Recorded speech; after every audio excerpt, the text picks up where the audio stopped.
Сегодня видео будет про люк, как избавиться от протекания его, потому что на мойке самообслуживания и на конверте он бежит.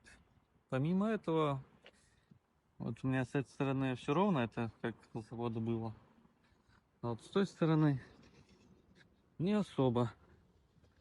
Такая ямочка, провал.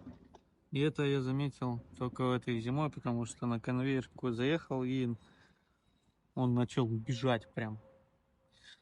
Вода бежит.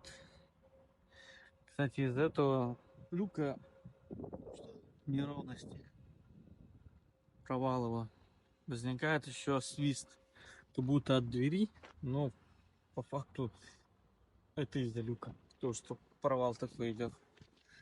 В принципе, садимся, и здесь легко все его сделать, и не надо обращаться к официалам, они то же самое сделают, только еще денег сдерут. А всего лишь надо трещотка, отвертка на нее и бита на 20 Т-25. Как бы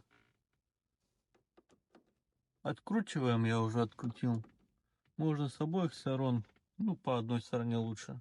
И просто-напросто у нас появляется ход люка.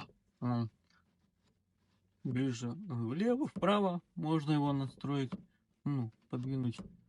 Я просто сделал, как он есть, на самый верх и закрутил.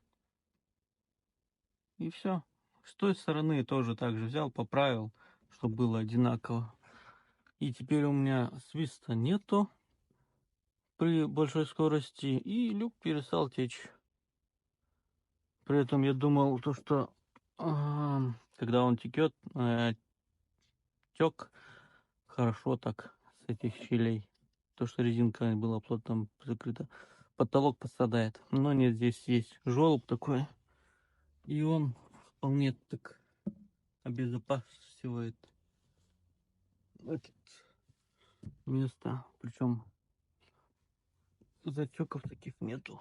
Подтеков. Так, все легко и просто. Надо всего лишь самостоятельно поправить и все.